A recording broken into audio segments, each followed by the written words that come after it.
Hello student, मेरा नाम अब्दुल रहमान है। मेरे चैनल मैथ द सॉल्यूशन पर आपका स्वागत है। हम लोग रेलगाड़ी से संबंधित सवाल पढ़ रहे थे। उसमें कई तरह के सवालों का, कई प्रकार के सवालों का अध्ययन किया था। आज हम अगली विधि का अध्ययन करते हैं। प्लीज पहला सवाल पढ़ दें। 180 मीटर तथा 120 मीटर लंबी दो रेलगाड़ियां समांतर पटरियों पर एक दूसरे की विपरीत दिशाओं में क्रमशः 65 किलोमीटर प्रति घंटा तथा 55 किलोमीटर प्रति घंटा की गति से चल रही है। जब वे एक दूसरे को मिलेंगी तो कितने सेकंड बाद एक दूसरे को पूरी तरह पार कर लेंगी? समय मालूम करना है, कितने सेकंड में पार करेंगी एक दूसरे को। आप जानते हैं एक दूसरे को पार करने में उनको अपनी लंबाई के बराबर दूरी चलनी पड़ेगी। तो दूरी आप निकालें। ये दूरी उनकी रही 180 धन 20, कितना चलना पड़ेगा? 0 8 2 10 1 1 2 2 3 300 मीटर उनको चलना पड़ेगा। अब पहली गाड़ी की चाल मीटर प्रति सेकंड में निकालें।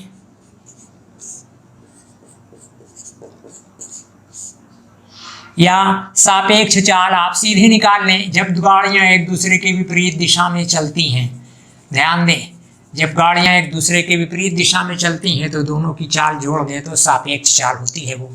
तो सापेक्ष चाल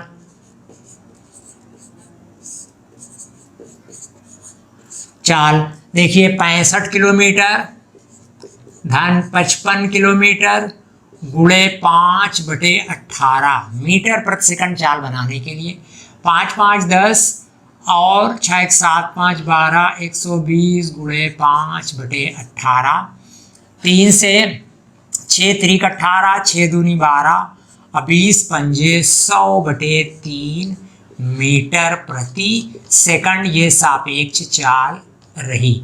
और आप समय बराबर होते हैं दूरी बटे चाल, आप जानते हैं, पढ़ते आए हैं। कुल दूरी आपको 300 मीटर चलना है और समय 100/3 है। तो हो जाएगा 300 भागे 100/3, तो 300 गुणे 3/100 ये हो जाएगा 0। 3 त्रिका 9 सेकंड लगेगा और वो एक दूसरे को पार कर लेंगी। ये आपका आंसर रहा। हाँ प्लीज दूसरा सवाल पढ़ें। दो समान लंबाई वाली रेलगाड़ियां समांतर पटरियों पर क्रमशः 65 किलोमीटर प्रति घंटा और 85 किलोमीटर प्रति घंटा की गति से विपरीत दिशा में चल रही हैं। वे एक दूसरे को 6 सेकंड में पार कर लेती है।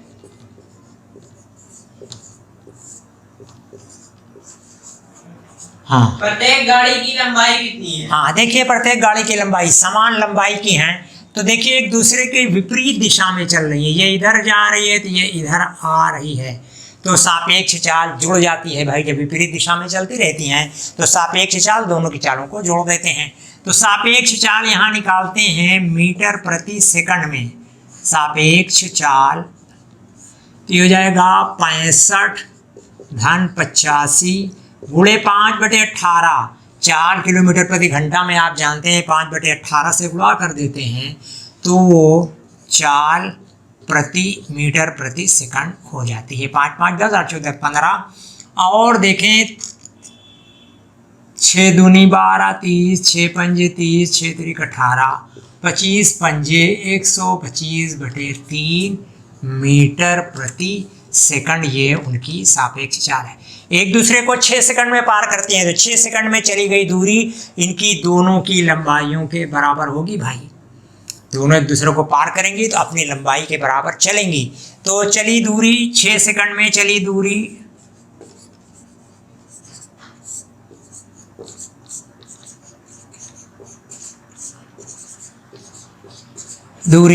दूरी बराबर होते हैं चाल गुणे समय 125/3 गुणे समय जो है 6 है, 3 दूनी 6 और ये 250 मीटर उनकी चली दूरी है। यानी यही दोनों गाड़ियों की लंबाई है। अब दोनों समान लंबाई की हैं तो आप 2 से भाग कर दें तो प्रत्येक गाड़ी की लंबाई मिल जाएगी।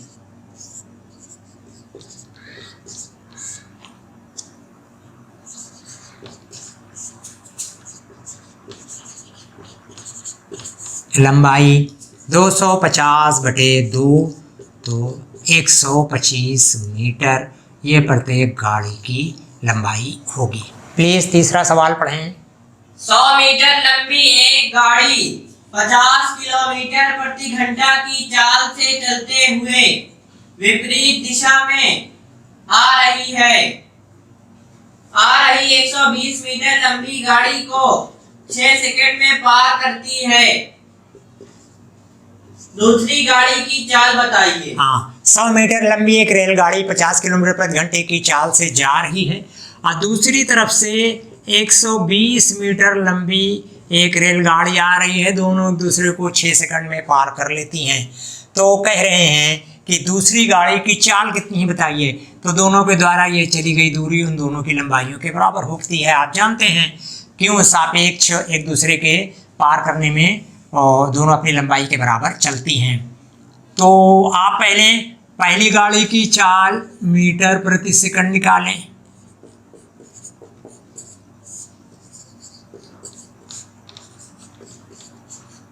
चाल तो 50 गुणे 5 बटे 18 2 9 18 और ये 25 पंजे 125 बटे 9 मीटर प्रति सेकंड। अब कुल चली दूरी दोनों की लंबाइयों को आप जोड़ दें।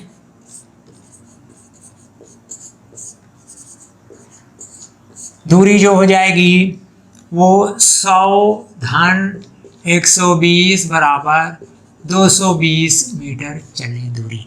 अब सापेक्ष चाल कुल चली गई दूरी बटे कुल लगा हुआ समय। दूरी जो है 220 है और लगा हुआ समय 6 है।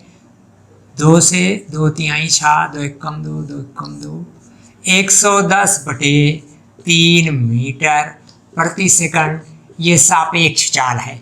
अब इस सापेक्ष चाल में से पहली गाड़ी की चाल घटा दें तो दूसरी गाड़ी की चाल मिल जाएगी। तो ये संयुक्त चाल आप इसी को कह लें दूसरी गाड़ी की चाल तो ये आप 110 बटे 3 ऋण 125 बटे 9 लघुत्तम 9 3 त्रिका 9 3 सिफर सिफर 3 एकम 3 3 सिफर सिफर और ये 125 घटा लें। 10 में से 5 गहन 5 2 में से 2 गहन सिफर 3 में से 1 गहन 2 205 बटे 9 मीटर प्रति सेकंड। तो चाल किलोमीटर प्रति घंटा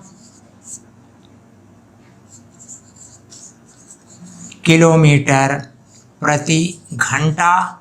तो आप इसमें 205 बटे 9 गुणे ये हो जाएगा 18 बटे 5 उल्टा हो जाता है। उसमें 5 बटे 18 करते हैं, इसमें 18 बटे 5 करते हैं।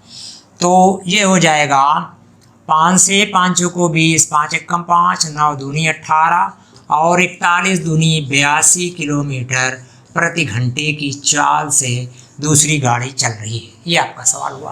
प्लीज चौथा सवाल पढ़ें। एक समान लंबाई वाली दो रेलगाड़ियां समांतर पटरियों पर एक दिशा में चल रही हैं। पहली गाड़ी की चाल 60 किलोमीटर प्रति घंटा तथा दूसरी गाड़ी की चाल 90 किलोमीटर प्रति घंटा है।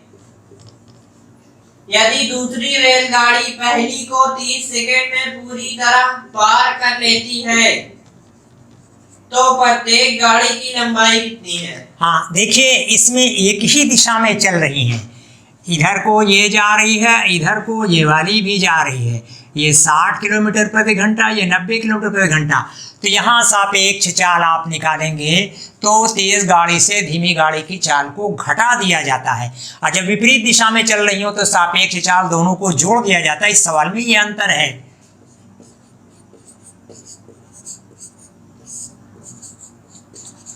सापेक्ष चाल 90 ऋण 60 गुणे 5 बटे 18 मीटर प्रति सेकंड।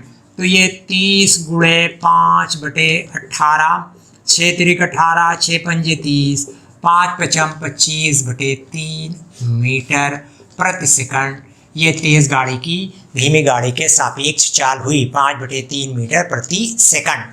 अब 30 सेकंड में पार करती है तो चली गई दूरी कितनी होगी? चली दूरी बराबर होते हैं चाल गुणे समय 25/3 गुणे 30, 3 एकम 3, 3 सिफर सिफर 25 धम्मा 250 मीटर। ये चली दूरी है, यानी तेज़ गाड़ी यहाँ से एंटर होगी और अपनी लंबाई और इसकी लंबाई दोनों के बराबर चलेगी तब पार मानी जाएगी। और दोनों के बराबर चली गई 250 मीटर है और दोनों गाड़ियाँ समान लंबाई की हैं तो 2 से आप भाग कर दें तो प्रत्येक गाड़ी की लंबाई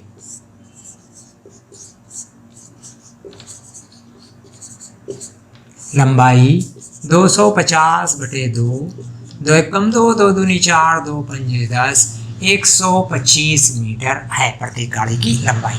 बस स्टूडेंट, ये 4 सवाल अपने टाइप के, अपनी विधि के। अब अगर आपको मेरा ये वीडियो पसंद आता है तो प्लीज़ इसे लाइक करें, दोस्तों के साथ अधिक से अधिक शेयर करें और चैनल को सब्सक्राइब अवश्य करें, इससे हमारा हौसला बढ़ता है।